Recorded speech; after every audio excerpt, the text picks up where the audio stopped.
Philip Calvin McGraw, better known to the world as Dr. Phil, was born in Vinita, Oklahoma, in 1950 and raised in Texas.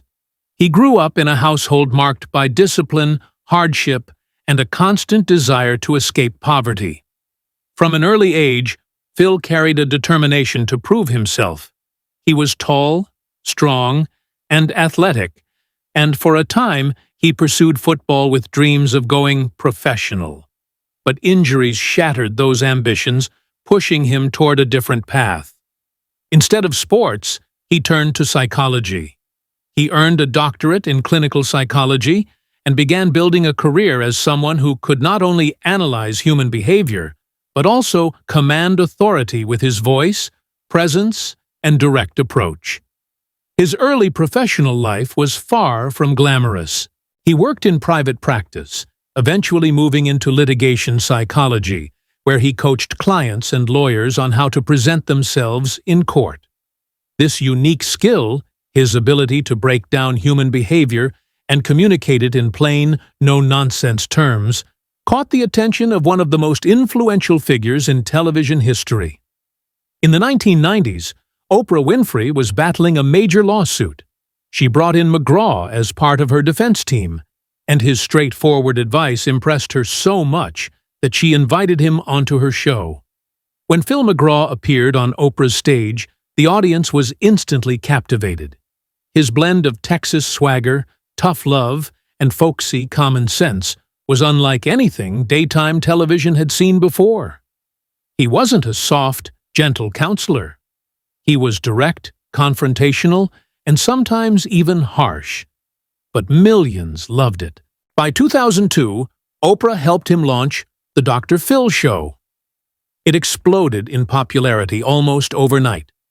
Every weekday, millions of Americans tuned in to watch families air their darkest secrets, addicts confess their struggles, and people in crisis pour out their hearts, only to have Dr. Phil dissect their lives in blunt, often uncomfortable terms.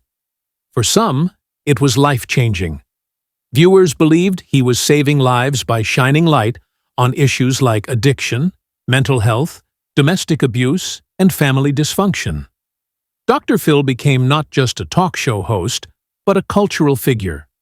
His books sold millions, his catchphrases entered popular language, and his empire expanded into production, endorsements, and even health products.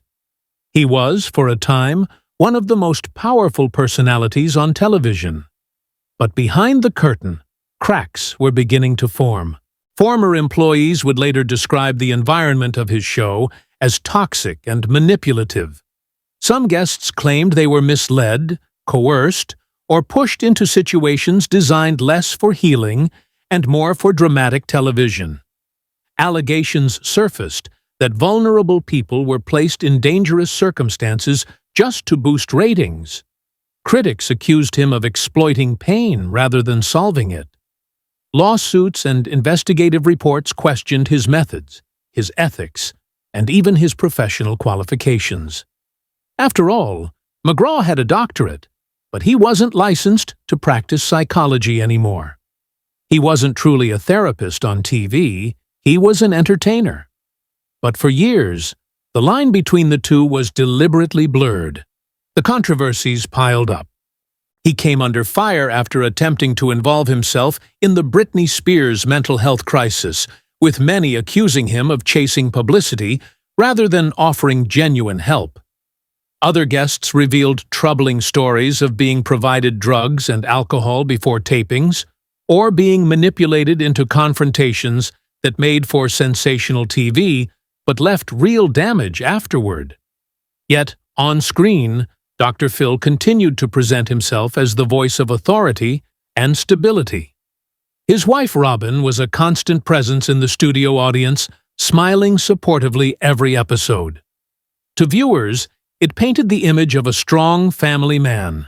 But insiders whispered that the McGraw family was far from picture-perfect. His sons, Jay and Jordan, both pursued careers linked to their father's fame. One in media production, the other in music, but their paths were overshadowed by his towering presence. Robin herself was often described as living in the shadow of Phil's ambition. As the years passed, audiences began to change. Younger generations no longer saw Dr. Phil as a savior, but as outdated, controlling, and even harmful. Investigative reports and exposés painted him as a man who had built an empire on the suffering of others. The world that once celebrated his style of tough love was now asking whether it had all been exploitation dressed up as advice. Ratings began to fall. His once unshakable dominance in daytime television slipped as public trust eroded. By 2023, after 21 years on the air, the Dr. Phil show ended. The announcement marked the close of an era. For decades, he had been one of the most visible and influential figures in American pop culture. But now, the curtain was down. At 75 years old, Dr. Phil found himself in a strange place, wealthy, famous, and yet increasingly irrelevant. He had told millions of people how to live their lives, but when his own empire crumbled, he seemed unable to escape the same struggles that haunt so many others. Fading influence, regret, and the loneliness of a legacy in question. Dr. Phil once famously said, "You can't change what you don't acknowledge." It was advice he gave to countless guests, countless families, countless viewers who hung on his every word. And yet, when history looks back on Dr. Phil McGraw, the question remains, did he ever truly acknowledge his own flaws? He acknowledged the pain of others. He built a career dissecting their darkest secrets.